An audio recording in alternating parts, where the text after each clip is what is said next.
Hello everyone and welcome to Unit 2. In this unit, students are going to be encouraged to develop habits of reflection through the examination of external resources and dilemmas. So for this first lesson 2.1, the goal is for students to develop a sensitivity to opportunities for and obstacles to doing good work.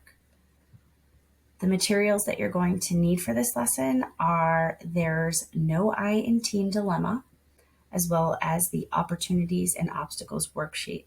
And you'll be able to find both of those materials on the pages just after the lesson plan. You'll see they start right down here. So let's first go over the different elements of this lesson, and then we'll dive in a little bit more deep into each of them.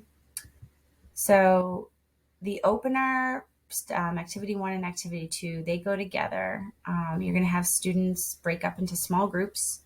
And in their small groups, they're first going to read the dilemma about Jesse. And then they're going to start by talking about what were his opportunities to doing good work in this scenario. Then you're going to have them break up into different groups. So you're going to mix the groups up, and they'll go over what were some of the obstacles that Jesse faced in doing good work. After each of these, you'll bring the class together to share out so that you can reflect as a group. In the second half of the class, you're going to have students think about a personal example, a time in their life where they either felt like they had opportunities to do good work or they faced obstacles in their attempts to do good work. Students will take time by themselves independently to write about this, and then also time as a class to share out some of those personal examples. You'll wrap the class up by assigning homework, which is to have students consider the opposite position of whatever they took on as their personal example in class. So if they talked about an opportunity in class, then they'll talk about or write about an obstacle in their homework. So let's dig a little bit deeper into each of these individual activities.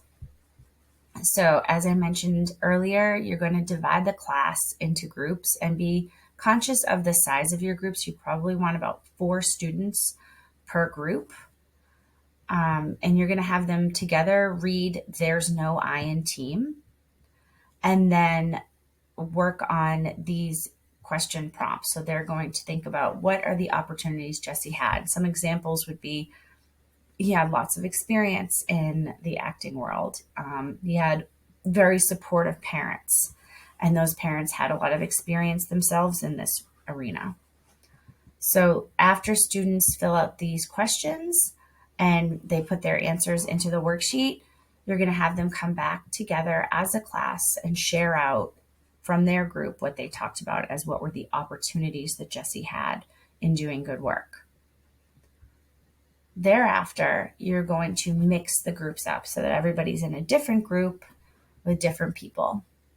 And you're going to have them take the opposite stance. And instead of considering all of the opportunities that Jesse had, you'll ask, what were the obstacles Jesse had? What things got in the way of him being able to do good work in this scenario? And again, you're going to bring the class back together at the end of this activity so that each group can share out what they found to be some of the obstacles that Jesse faced in this scenario. Next, you're going to have students work independently for a few minutes.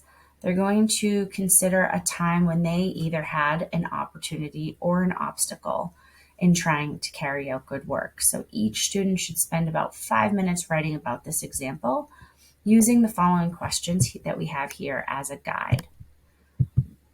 After the 5 minutes are up, you can have students come back and spend about 5 minutes sharing out with the class about what their personal examples are.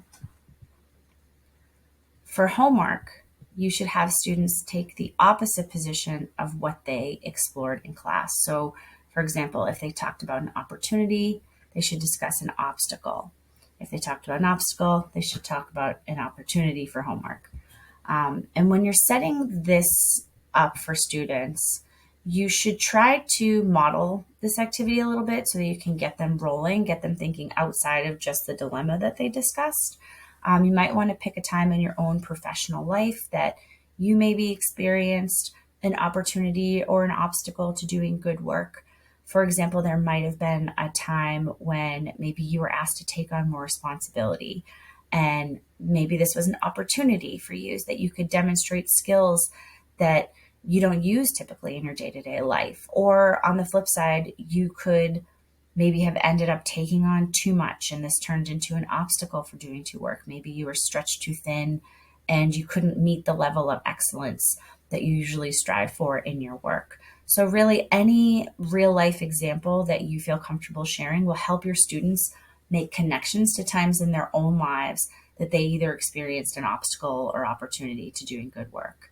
And if I was teaching this class and I was stretched for time during this class period, I would either split this into two separate classes. If I knew that I had extra time or extra classes available to me, I might do the first two activities of this lesson in one class and then save the second two to do in another class. And instead of maybe having that homework assignment, I might do it in class together with everyone.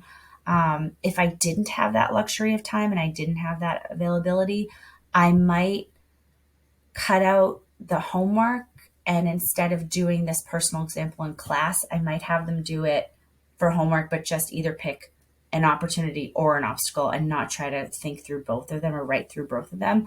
Really, the goal is to have them understand what obstacles and opportunities are to doing good work. So if you feel like they've gotten that out of this first part, you don't have to have them repeat that again with the second part of the class. So as always, let us know what adaptations that you make for your class and your students. We'd love to hear any feedback from you. Good luck with the lesson and the discussions. And we look forward to hearing from you and seeing how things go.